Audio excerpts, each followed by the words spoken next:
Invited? Yes. Yes, you're definitely invited. I invite you to all my parties. You just haven't seemed to show up to No, any well, of them. is it on the East Coast? Yes. Well, that's why. Why don't you have one here on the West Coast? Because I work all the time. Okay, well, maybe I have one at your house. I was wild. I was different. I was from a whole nother time. Yeah, I know. I know. That's what I'm saying. Oh my God. Now, what time would your party start, let's say? Like 9:30. Really? That early? Yeah. I could make that. Yeah. But I could think of you of starting a party at like midnight. Like, what time will it go till? That's a different type of party, though. Uh-huh. I had the dates wrong all this time. Diddy, come on out. He's...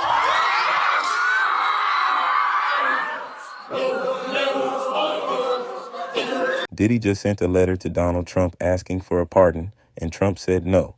But here's the thing. While everybody's been focused on the pardon drama, on the Netflix documentary, on the new lawsuits, there's one name that keeps floating into these conversations, but nobody really addresses. Ellen DeGeneres. And I think it's time we actually talked about it. Now let me be clear from the jump.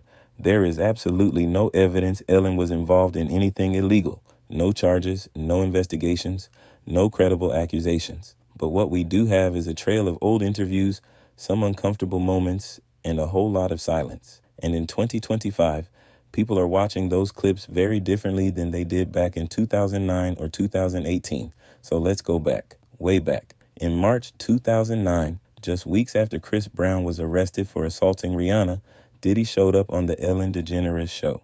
At this point, rumors were flying that Chris Brown and Rihanna had both been spotted at Diddy's Miami mansion, and some outlets were reporting that Diddy was trying to get them back together. Ellen, to her credit, didn't shy away from asking about it. She said, and I'm paraphrasing here, "Why would you give your house to a guy who hit a girl?" She called herself a huge fan of Chris Brown's music, but made it clear she couldn't overlook what happened. And Diddy's response? He got defensive. He said it's his house. He can invite whoever he wants. Then he went into this whole thing about how relationships get ugly sometimes, and we don't know what happened. Now, at the time, this was awkward, but it passed. People moved on. But in 2024, after that surveillance footage of Diddy assaulting Cassie dropped, after the federal charges, after everything, people went back to that 2009 clip, and they started noticing things. The way Diddy deflected, the way he talked about relationships getting ugly. Knowing what we know now, it reads completely differently.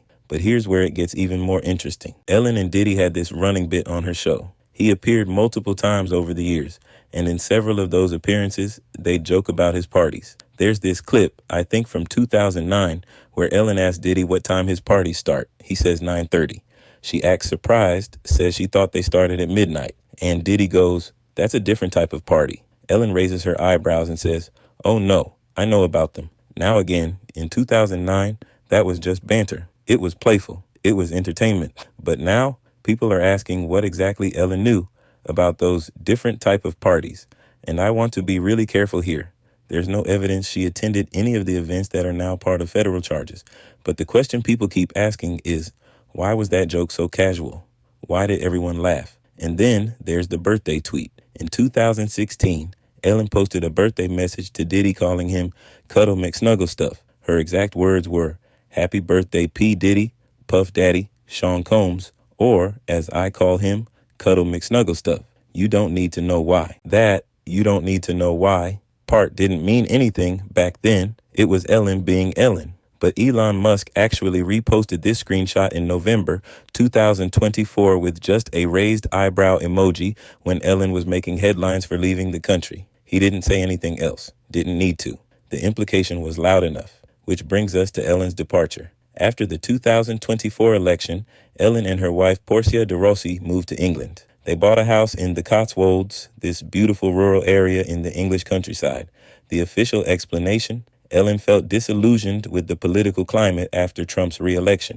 She's been open about her political views, and a lot of celebrities were talking about leaving. That's the reasonable explanation. But some people online started connecting dots that might not actually connect. They pointed at the timing. The move happened as Diddy's case was heating up, and started speculating that maybe Ellen was trying to distance herself from potential fallout. There's been viral videos with titles like Judge Orders Ellen DeGeneres, Arrest After Twitch's Recording Played in Diddy Trial. And I need to be really direct here.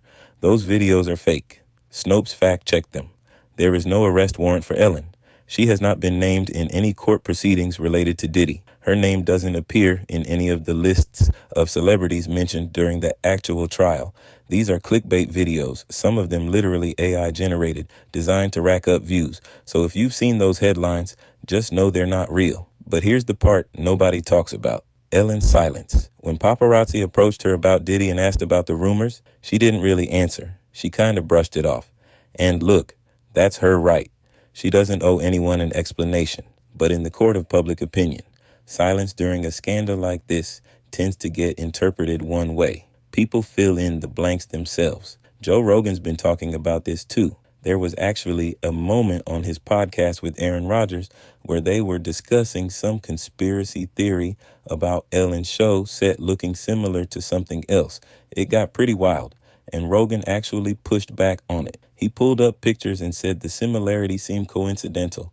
So even Rogan isn't fully buying into some of the wilder theories, but the fact that Ellen's name keeps coming up at all on shows like that tells you something about the public perception shift. And here's the context people forget. Ellen was already in trouble before any of this. In 2020, BuzzFeed published that explosive expose about the Ellen DeGeneres show. Former employees talked about racism, intimidation, a toxic work environment. The whole Be Kind brand she'd built over 19 years started to crumble. Warner Brothers did an internal investigation. 3 executive producers got fired. And in May 2022, after 19 seasons, the show ended. Ellen addressed this in her Netflix special, For Your Approval, which dropped in September 2024. She joked, "I got kicked out of show business for being mean." She talked about being the most hated person in America. She made the point that if she'd ended her show saying, "Go fet yourselves," instead of "Be kind," people would have been pleasantly surprised to find out she was actually nice. There's bitterness there, for sure, but also some reflection. She admitted she didn't pay attention to what was happening behind the scenes at her own show. She said she let it run like a machine instead of seeing her staff as people. So when Diddy's case blew up and people started digging through old clips of everyone who was ever friendly with him, Ellen was already damaged goods. Her brand was already fractured. And those party jokes that once seemed harmless now look different in context. Let me give you the timeline here because timing matters. November 2023. Cassie files her lawsuit against Diddy, alleging years of abuse. March 2024. Federal agents raid Diddy's homes in LA and Miami. May 2024. That surveillance footage of Diddy assaulting Cassie in a hotel hallway goes public. CNN airs it. September 2024. Diddy gets arrested in Manhattan and denied bail. September 2024. Ellen's Netflix special comes out where she addresses being kicked out of Hollywood. November 2024. Ellen and Portia move to England. July 2025. Diddy's trial. He gets convicted on 2 counts of transporting people for prostitution, but acquitted of the more serious sex trafficking and racketeering charges. October 2025. He's sentenced to 50 months, just over 4 years. December 2025. 50 Cent's documentary, Sean Combs' The Reckoning, drops on Netflix. January 2026. Trump confirms Diddy asked for a pardon through a letter. Trump says no. Throughout all of this, Ellen has said nothing publicly about Diddy. Nothing. And honestly, that might be the smartest move. Legally, saying anything could be used against you if you're ever called to testify. Professionally, there's no winning. If she defends him, she's done. If she condemns him, people will ask why she was joking around with him for years. Silence is really the only option, but silence doesn't stop people from talking. Now let me tell you about the Netflix documentary for a second, because it's relevant. Sean Combs' The Reckoning was produced by 50 Cent, who's had beef with Diddy for years. The doc does what the trial couldn't. It presents all the stuff that didn't make it into court, because documentaries don't have the same burden of proof as criminal trials. And people who watched it, even people who defended Diddy before, came out saying he didn't get enough time. Ellen isn't in the documentary, but her old clips are all over the internet, being reshared and recontextualized by anyone making content about Diddy. She's become part of the story whether she wants to be or not. So what's the truth here? The The truth is, we don't know what Ellen knew or didn't know. We don't know if those party jokes were about innocent celebrity gatherings or something else entirely. We don't know why she moved to England. Could absolutely be the political reasons she stated. We don't know what, if anything, she could tell authorities about Diddy. What we do know is that in Hollywood, everyone knew everyone. These circles were tight. Diddy's parties were famous. LeBron James once said, "Ain't no party like a Diddy party on a live stream." Celebrities were in and out of each other's lives constantly. Ellen interviewed hundreds of famous people over 19 years. Some of them turned out to be problematic. That's not unique to her. But what makes her situation different is the brand, the be kind thing, the workplace scandal, the jokes about parties, the weird nickname, the silence. All of it together creates this image that, fair or not, makes people suspicious. Is Ellen DeGeneres guilty of anything illegal? Based on everything we know, no, absolutely not. Is she guilty of being part of a Hollywood system that looked the other way on a lot of bad behavior for a lot of years? That's a harder question. And it's not just Ellen. It's an entire industry. The Diddy story is still unfolding.